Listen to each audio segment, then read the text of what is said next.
आपने फरमाई है मैं समझता हूँ बड़ी अहम बात है, और वो एक हकीकत है कि हम लोग ये समझते हैं कि इस दुनिया में हमें जिस इम्तिहान में डाला गया है वो अमल का इम्तिहान है।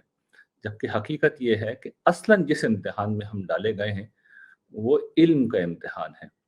और ये इम्तिहान इतना अहम है कुरान मजीद के नज़दीक, कुरान मजीद इसको वाज़ेह करता है कि अगर इसमें फ़ेल हो गए तो अमल कितना ही अच्छा क्यों ना हो, इंसान मेरिट तो ये उसका बनेगा कि वो फ़ेल हो जाएगा। यानी पहले इम्तिहान में, ईमान के इम्तिहान में निजात लाज़मी है, अमल के इम्तिहान में कामयाबी उसके बाद आती है। यानी अपनी अहमियत के एतबार से भी और उस पहलू से भी कि अगर आप दूसरे में किसी दर्जे में फ़ेल हुए तो पहले की कामयाबी आपको बचा सकती है। लेकिन पहले में फ़ेल हो गए तो फिर दूसरे की कामयाबी नहीं बचा सकती।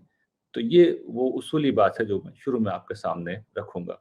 उसके बाद जो बात आपने इरशाद फरमाई शऊरी ईमान के हवाले से, तो देखिए मैं ये अर्ज़ करूँगा कि शऊर हमें आम तौर पे आता है जब हम टीनेज में पहुँच जाते हैं, जिस वक़्त हम जिस्मानी तौर पर बुलूगत की उम्र में पहुँचते हैं। ये टीनेज की एज होती है 13 साल, 14 साल। तो शऊर आम तौर पे हमें उसके भी बाद आता है। 16, 17, 18 साल की उम्र में हम इस काबिल हो जाते हैं कि अपने तौर पे चीज़ों का तज़िया कर सकें, तहलील कर सकें, मुख्तलिफ़ नज़रियात को परख सकें, जाँच सकें, उनका तक़ाबुली मुताला कर सकें। ये सलाहियत, ये इस्तेदाद हम में बहुत देर में पैदा होती है, और उससे पहले हकीकत ये है कि 15-17 सालों तक हम एक घर में पैदा होते हैं, ख़ानदान में पैदा होते हैं, हमारे वालिदैन होते हैं, हमारे दीगर अइज़्ज़ा अक़रबा होते हैं, हमारे इर्द-गिर्द एक समाज होता है। अच्छा, इन लोगों का और इस समाज का हयात व कायनात के बारे में एक नुक्ता नज़र होता है। उनका एक वर्ल्ड व्यू होता है, उनके मुतक़दात होते हैं, उनके तसव्वुरात होते हैं, उनकी कुछ इक़दार होती हैं, उनकी कुछ रिवायात होती हैं। हम इन्हीं के दरमियान में पैदा होते हैं, इन्हीं को हम गैर शऊरी तौर पर सीखते हैं, और फिर इन्हीं से हम वाबस्ता होते चले जाते हैं, इन्हीं से हम मोहब्बत करते चले जाते हैं। हमारा ताल्लुक़, एक एसोसिएशन, एक असबियत है जो इनसे पैदा होती चली जाती है। अच्छा, यही नहीं है मामला, बल्कि इसके बरक्स दूसरी हकीकत ये भी है कि हमारा जो समाज है, हमारे वालिदैन जो हैं और हमारा जो माहौल है, वो एक कदम आगे बढ़कर हमारी तरबियत करता है, हमें एजुकेट करता है। और ये गैर रस्मी तालीम भी होती है, और रस्मी तालीम के अंदर भी बाकायदा हमें इक़दार, नज़रियात, ख़यालात बाकायदा मुंतकिल किए जाते हैं। न सिर्फ़ मुंतकिल किए जाते हैं, बल्कि इससे कहीं आगे बढ़कर हमें बताया ये जाता है अक्सर हालात में कि यही हक़ है, यही वाहिद हक़ है, यही सच्चाई है।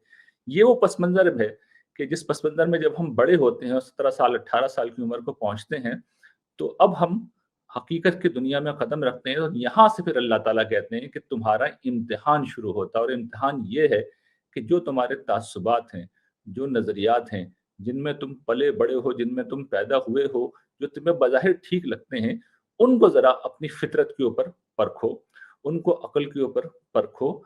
और मेरे नबी आते हैं हर दौर में, मेरी किताबें मौजूद होती हैं, वहाँ पर अल्टीमेट रियलिटी मौजूद है, वो सच्चाई मौजूद है जो मैंने खुद बयान की है। तो उस सच्चाई की रोशनी में ज़रा तुम अपने तसव्वुरात का भी जायज़ा लो। इसके बाद इंसान का इम्तिहान ये है कि वो हक़ परस्ती का मुज़ाहिरा करता है, सच्चाई को कबूल करता है, या वो अपने तासुबात से चिमटा रहता है। ये वो इम्तिहान है जिसके मुताल्लिक़ हमारा ये ख़्याल होता है कि यानी इम्तिहान, ईमान का इम्तिहान, कि ये सिर्फ़ एक यहूदी को देना है, एक ईसाई को देना है, एक हिंदू को देना है, और दीगर मज़हब से ताल्लुक़ रखने वाले लोगों को देना है। अलबत्ता मुसलमानों का इस इम्तिहान से कोई ताल्लुक़ नहीं। तो ये गलतफ़हमी है, इसको समझ लेना चाहिए कि जिस तरीके से ये इम्तिहान एक गैर मुस्लिम को देना है, इसी तरह ये इम्तिहान एक मुसलमान को देना है। और मुसलमानों को ये इम्तिहान किस तरह देना है, अब मैं इसकी थोड़ी-सी वज़ाहत कर दूँ। देखिए, ईमान का इम्तिहान मुसलमान कैसे देंगे? इसलिए कि मुसलमानों के साथ मामला ये होता है कि जब वो आम तौर पे पैदा होते हैं, तो हम जानते हैं कि कोई ना कोई फ़िरका तो होता है, यानी कोई ना कोई नुक्ता नज़र होता है, कोई ना कोई अक़ीदा होता है। हम देवबंदी होते हैं, हम बरेलवी होते हैं, हम अहले हदीस होते हैं, हम शिया होते हैं, हम सुन्नी होते हैं। यही वो सारे तसव्वुरात हैं जिनमें हम पैदा होते हैं। अच्छा, नहीं भी हुए और हम चलिए कुछ थोड़े से गैर मज़हबी हैं, लेकिन जैसे ही हम मज़हबी होते हैं, तो हम आम तौर पर इन्हीं नुक्ता नज़र की तरफ आते हैं। किसी आलिम के पास हम जाके बैठे, किसी की तकरीर हमें पसंद आ गई, किसी की किताब हमने पढ़ ली, तो अब जो नुक्ता नज़र उसने बयान कर लिया, हम उसे बेऐन ही कबूल कर लेते हैं। हम ये ज़हमत गवारा ही नहीं करते کہ اس کو قرآن مجید پر رکھ کر دیکھیں، پرکھیں اور یہ جائزہ لیں کہ یہ بات جو ہے ٹھیک بھی ہے یا نہیں ہے۔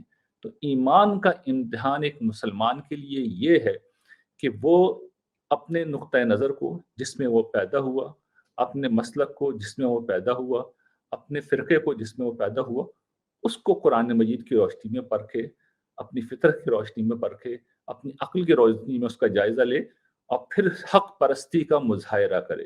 اگر اس نے حق پرستی کا مظاہرہ نہیں کیا تو پھر وہ اس امتحان میں فیل ہو گیا، اور اگر حق پرستی کا مظاہرہ کیا تو پھر یقیناً وہ سچائی کو پائے گا، اس لیے کہ ہمارے پاس خوش قسمتی سے وہ کتاب موجود ہے کہ جس کتاب کے اندر کوئی تحریف نہیں ہے، کوئی تبدیلی نہیں ہے، اور اس میں اللہ تعالیٰ کے مطالبات خاص طور پر ایمانیات کے حوالے سے تو بار بار دہرائے گئے ہیں، اور اتنا دہرائے گئے ہیں کہ اگر آپ سادہ ترجمے کے اصول پہ بھی اس کتاب کو پڑھ لیں تو آپ کو کوئی شک نہیں ہو سکتا کہ اللہ تعالیٰ کیا کہہ رہے ہیں۔ تو وہ آپ اگر پوچھیں گے تو میں بتا بھی دوں گا وہ کیا مطالبات ہیں، اس ایمان کے تقاضے کیا ہیں، اس کے مختلف شیڈز کیا ہیں، لیکن یہ ایک اصولی سا جواب ہے جو میں نے آپ کے سامنے آپ کی پہلے سوال کی روشنی میں رکھ دیا۔ جی، آپ اگر اس کو بھی ہائی لائٹ کر دیں ان مطالبات کو جلدی سے، تو پھر ہم آگے جو ہے وہ بڑھتے ہیں۔ ٹھیک ہے، وہ بھی میں عرض کر دیتا ہوں۔ دیکھیے، اس ایمان کے حوالے سے قرآن مجید نے